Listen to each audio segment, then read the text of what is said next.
म्हणजे मला लोक आहे रे सुभाऊ सुभाऊ कुठे आल्या सुभाऊ ते दातिकेचा मुलगा मारित सुभाऊ राक्षस आहे. हा ते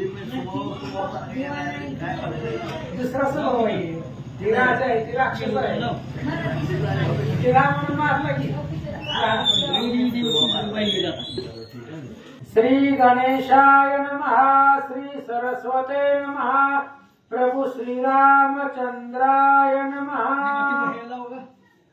ओम नमोजी जगत जीवना तुवा निर्दळिले दैत्य कानना पाळिले सकळ संत जना देवनी पाहना प्रेमाचा पांडुरंगा करो प्रथम नमन दुसरे चरण संतांचे त्यांच्या कृपादाने कथेचा विस्तार बाबाजी सद्गुरू दास तुका कथेचा अनुसंध आहे. या ठिकाणी हा प्रभू रामचंद्राने अश्वमेध यज्ञ मांडलेला आहे आणि आता हा घोडा कोणत्या राज्यामध्ये आला राजाचं नाव नाही. हा तर त्या ठिकाणी काळा काचा ओळख आहे मागचा अनुसंधान सांगितलं पाहिजे. सुभाऊ नावाचा राजा आणि त्याच्या राज्यामध्ये हा घोडा आलेला आहे. त्या दमन नावाच्या मुलाचं आणि प्रत्यक्ष भरताचा मुलगा पुष्कर याचं तेवढं युद्ध झालेलं आहे. घनघोर युद्ध झाले. दोघांनी एकमेकांना भेटीतून पाडलेलं आहे. अशी कथा आपण त्याला ऐकलेली. म्हणजे या ठिकाणी आता एक एक राजाचा घोडा अडवताय त्याचे युद्ध करतायत हारले की ते जातात. अशा प्रकारे कथा सुरू झालेली आहे. आता पुन्हा एकदा पहिली वेळ वाचावी.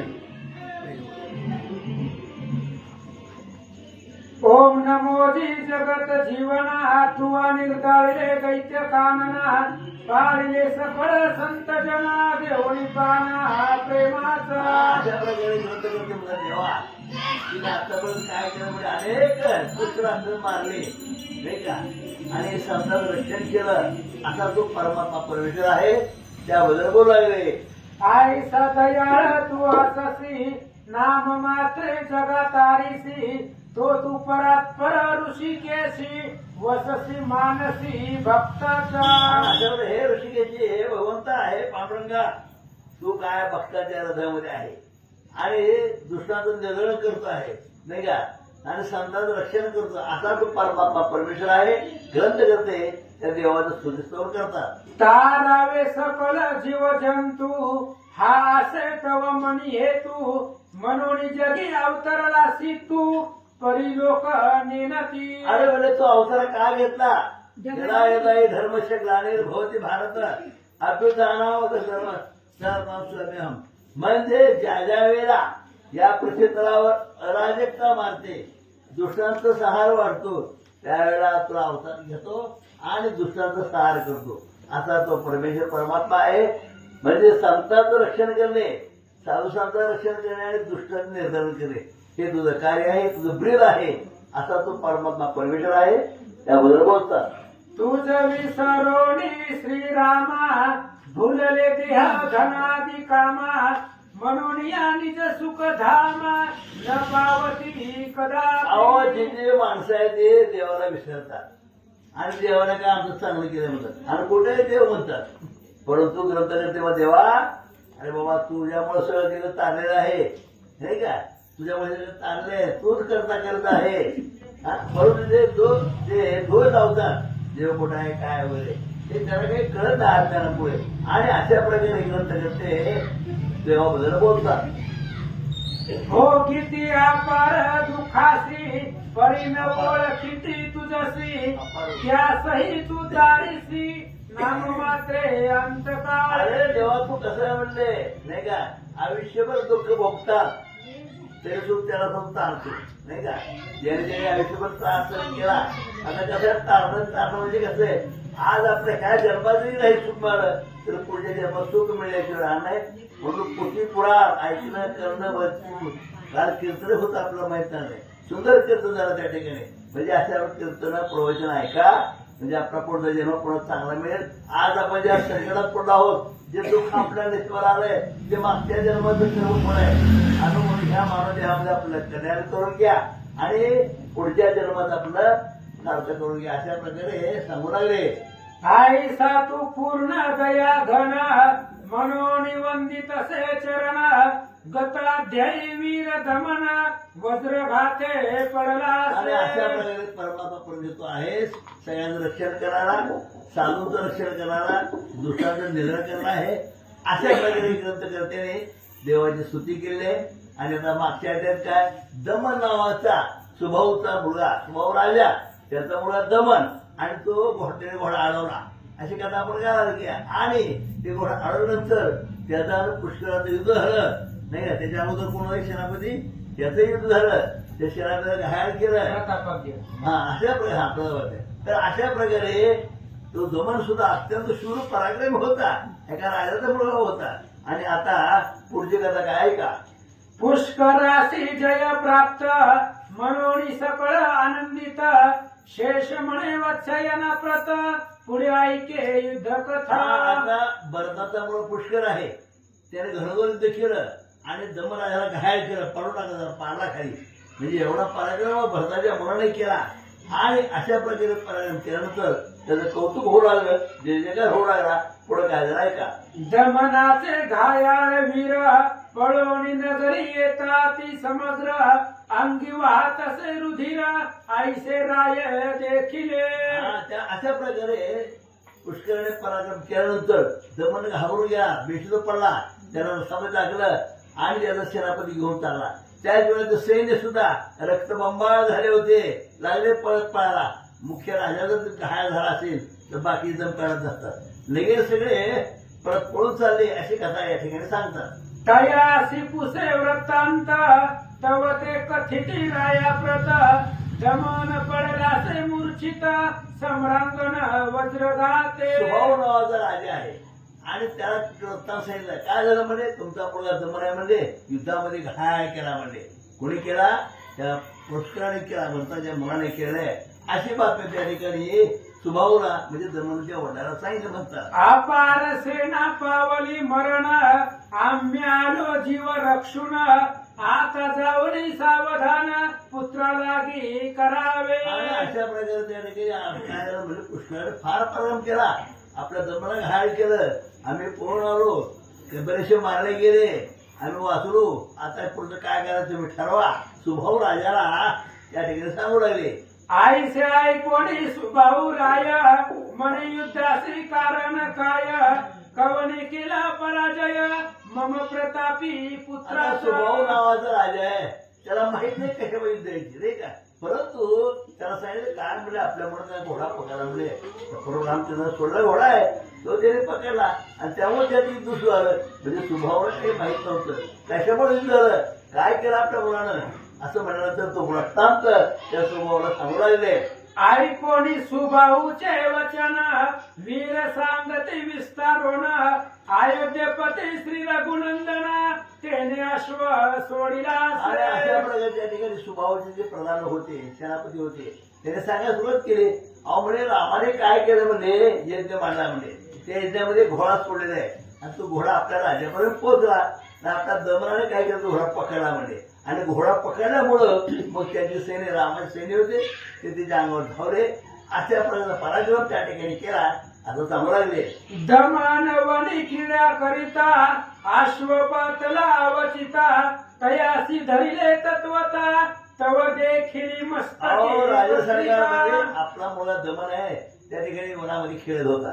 खेळत असताना त्याने समोर घोडा आला, त्याला काय कोणाचा घोडा काय पाहिजे नाही, घोडा आला पकडला, पाठी वाचली, ते बरोबर आमच्याचा घोडा आहे म्हणले, त्याने सोडले नाही.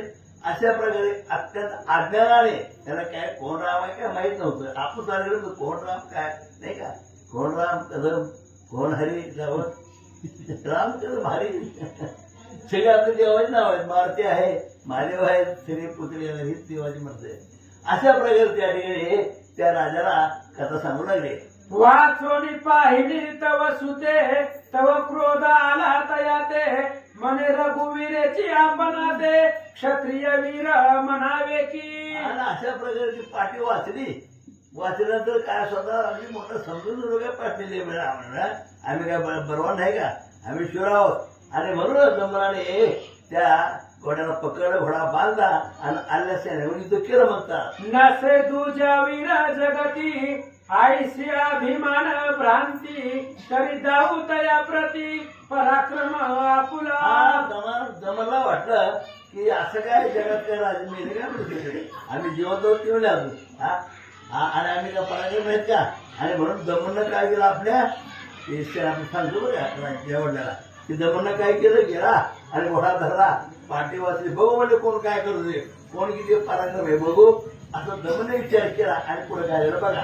आईचा निश्चय करून सिद्ध केले आपुले सैन्य इतुकिया माझे रक्षण करते वीर पातले. आणि अशा प्रकारे आपल्याला दमननं काय केलं घोडा पकडला घोडा बांधला चित्र सैन्य सज्ज केलं कोणा राजा बघू म्हणजे असं म्हटल्याबरोबर आता परशुराम चंद्रा सैन्य होती शत्रू सैन्य होते नाही का शत्रू होता पुष्कर होता अनेक शहरामध्ये आणि अशा प्रकारे ते सैन्य धावून आले म्हणतात. तया माझी एक वीर सोडिता झाला अपार शर करीत म्हणे सत्वर तया लागी पाडिले. आता या ठिकाणी जरा सुरुवात झाली आणि या घोड्याच्या मागचा जो होता एक नाव काय त्याचं प्रताप तो आला अगोदर युद्धाला आणि आपल्या दमनं काय क्षणामध्ये त्याला संपूर्ण टाकलं घायल केलं. अशा प्रकारे पहिला पराक्रम दमनेच आपला केला. राजाला कथा सांगू लागली. करोनिया जय जयकार वाद्य वाजविली सुस्वर तव दुसरा धनुर्धर पाकला दमन विजय झाला बरोबर काय वाद्याचा ढिजर वाजला म्हणजे दणादण आद्या उडवल्या बागाने का फटाके उडवले वाद्य वाजू लागले आनंद झाला. तेवढ्यात लगेच दुसरा कोणाला पुष्कर आला म्हणजे आणि त्या पुष्कराचं आणि आपल्या दमनाचं युद्ध झालं. पुढं कयासी केले युद्ध दारुण शस्त्रविद्या दाविली पूर्ण परिपुष्कराचे वज्र येऊन हृदयावरी आदळले. आणि अशा प्रकारे आपल्या मुलाचं म्हणजे दमनाचं आणि पुष्कराचं युद्ध सुरू झालं आणि भयंकर युद्ध झाल्यानंतर पुष्कराने अनेक बाण सोडले. आपला दमन घायाळ झाला किंवा पुष्कराच्या बाणाने घायाळ झाला. अशा प्रकारे राजाला ते प्रधान लोक सांगताय. तेने झाली आईसी गती आता धावा समरा प्रती नदीसे आम्हा परिगती म्हणून तुम्हा निवेदितो. अहो म्हणजे आम्ही आता आपली काही गती बरी नाही म्हणले आपलं काही खरं नाही.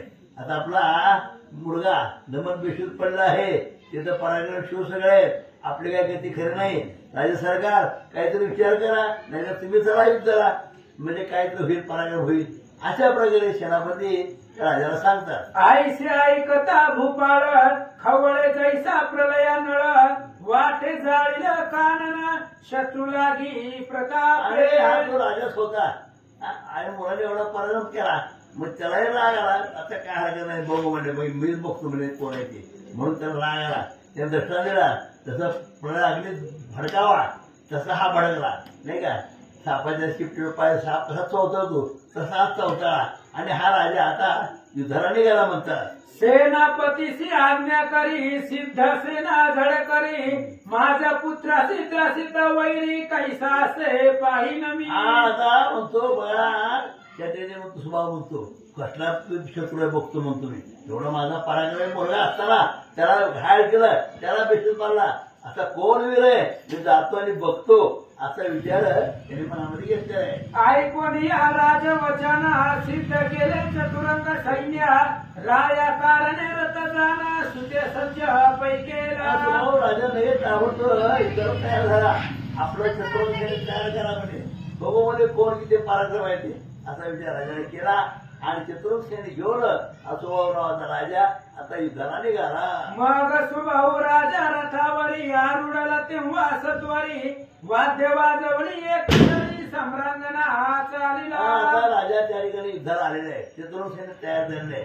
इकडे परशुरामचं सैन्य आहे चतुर् घेऊन आलेलं आहे पुष्कर आहे आणि इकडे हा राजा आला. आता दोघांचा तुंबळ युद्ध. मग स्वभाव राजा रथावरी आरुडला तेव्हा सत्वरी वाद्य वाजवून एक सरी समारंगणा चालिला. कथेचं अनुसंधान सुभाऊ राजा युद्धासाठी निघालेला आहे. आपला पोरगा सम्रांगणाच्या ठिकाणी पडला असं बघितल्याबरोबर रथावरती बसला निघाला. जेथे होता शत्रुन वीर तया ठाई पातळ सत्वर वाद्य वाजविले अपार जेने शत्रू धचक्यायचे. ज्या ठिकाणी शत्रुघ्न होता त्या ठिकाणावरती तो असणारा राजा येऊन पोचला. घनघोर वाद्य वाजवलं.